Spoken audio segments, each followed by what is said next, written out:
We're working hard to keep the community safe.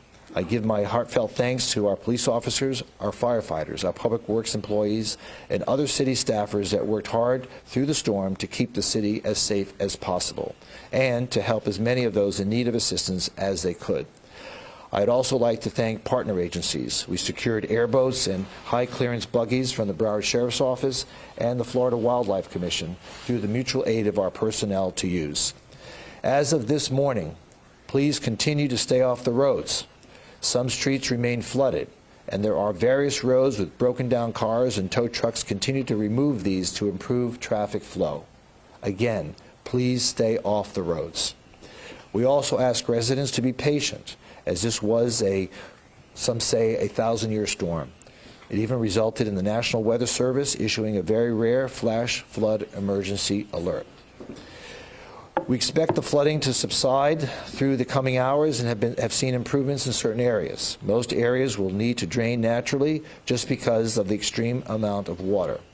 But we are strategically using vacuum trucks in certain areas. The Red Cross arrived earlier this morning to assist with a staging site at Winn-Dixie near State Road 84 and 9th Avenue. Individuals impacted by the flooding have been taken to the staging area and have been provided with blankets and coffee. We've established a reunification center at Holiday Park, and that's for the community to use. That's at the recreation center in Holiday Park. Today, we are beginning to assess the damage and will continue to connect with emergency management leaders on the federal and state levels for assistance if it's deemed necessary. I want to thank the offices of Senator Marco Rubio, the White House, and Broward Sheriff's Office, all of whom contacted me personally to see if they could lend assistance for this emergency that we are now suffering through. We appreciate their concerns and outreach, and has already concern from these governments, and we appreciate that. City facilities will be closed to the public today, as we will be focusing on emergency operations and recovery. There may be delays for trash pickup, and the Circuit and Lauderdale Go shuttle services will also be delayed, as certain roads are impassable. Parking enforcement is suspended. This storm has highlighted the importance of continuing our municipal efforts to address climate resiliency and upgrade critical infrastructure. The city has been investing heavily in raising seawalls and improving stormwater and flood control systems in low-lying areas. As it happens, we are in the midst of a 5-year, $200 million plan to alleviate these vulnerabilities, focusing on our most flood-prone areas. We're installing more tidal control valves and drainage pipes, building new outfall connections and drainage structures, creating new catch basins, rebuilding swales, and constructing stormwater reserves. This represents the largest investment in city history in stormwater and flood control. This administration and this City Commission is wholeheartedly committed to continuing and expanding this work. The City Manager and his team are now available to answer any specific questions, and I thank you for your being here. Any questions? Yes, sir. Yes, Mayor Dean. People feel like this really caught everybody off guard, as I was in it myself, actually. And do you think that there could be any drainage? It didn't seem like the drainage was working really the way it should. I know this was unprecedented, but could this be possibly due to things like overdevelopment? The development and stormwater are two separate issues altogether. What we're seeing here is a 1,000-year incident. No city could have planned for this. No weather forecasting service could have warned us of this. The point is that this city is continuing and committed to making sure that we are the most sustainable and resilient city in Florida. Let's face it. Fort Lauderdale is a flat city. It's sea level. Perhaps in the highest areas is maybe 10 feet. And when you're surrounded by water, we're the Venice of America. We're going to continue to be challenged by water impact such as these. So development and stormwater drainage are two entirely different subjects. Thank you.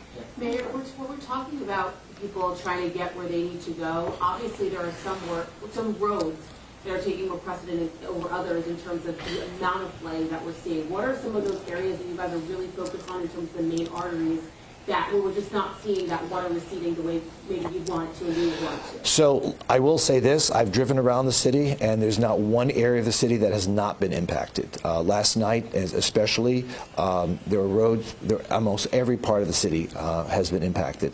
This morning, driving around the city again, we find that a lot of the waters have receded, but there are certain areas that the water is just not draining as quickly. We anticipate that will eventually happen, but in the meantime, there are people whose living rooms who got flooded. There are people who can't even walk out their front door because the water's up to their front door. And we will, but that's the whole point of our program. The program to spend money on stormwater resiliency is part of a 5-year program that we're going to make sure that we move ahead quickly and try to ensure the safety and well-being of our community. So I know many of us obviously got those emergency alerts, some of them pretty alarming, saying, calling this life-threatening, saying to seek shelter. I'm not sure if someone can speak to this. I know, earlier we had you on the call saying that there were injuries to some folks. Do you know if there were any deaths or anything like that? I know we saw 2 ME vans near Davie Boulevard and Southwest 9th Avenue. I'm not sure if we can speak to that at all. Our fire chief is here. I don't think there were any deaths. There were just people who were challenged in their particular circumstances, trying to get out of the way, trying to ensure that that their families were together and that they were able to return home from work, from school, and from wherever they happened to be at the time that the storm really hit us in our community. But our hats off to the police and fire departments for their heroic efforts in pulling together not just their agencies, but collaborating with other local agencies, including the Broward Sheriff's Office, to ensure that we had all of our resources. The state offices providing airboats. I mean, driving down airboats in the middle of our streets, kind of an interesting phenomena. But the point is that this was a very rare event, and I think the city has responded heroically in trying to respond to everybody's needs. Any other questions? I also saw that the Lawrence sewage treatment plant was understanding there was something fluid into it. Do you know if there's an overflow of non-treated water or anything like that into the environment at all? There was a discharge from the treatment plant, but it was all treated water. Never was there ever untreated water discharged into the waterways. Have you spoken with Governor DeSantis? Governor DeSantis has not yet called.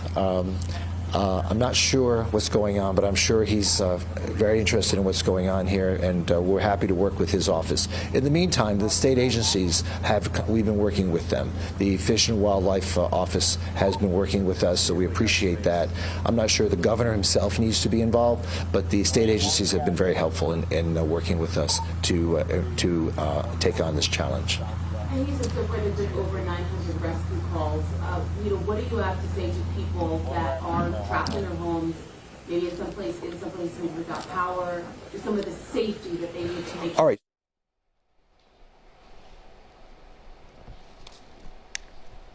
All right, I believe we're having some technical difficulties. Oh, there we go. We have the audio back up. Let's take a listen. If it's not an emergency, then they can call our central number, which is 954-828-8000. That's 954-828-8000 for non-emergency situations. Otherwise, we will try to address everything that we can, neighborhood by neighborhood. Because it's our neighbors are the most important people in our community, and we need to make sure that folks can get in and out of their homes, that they can get to and from work, that their children are safe, and that their families are together. Yes, ma'am. So I know that we're obviously here in Fort Lauderdale Police Department. Some official spots are open. The city hall is not open. I know it's flooded, from my understanding, with the power. Do we have any estimate on that? And can you speak to what exactly happened there? Well, what happened is that when the building was built, it was built with a basement, and all the mechanicals are in the basement. So our air conditioning system is out, our generators are out, so it's going to be some time before we're able to return to a functioning building.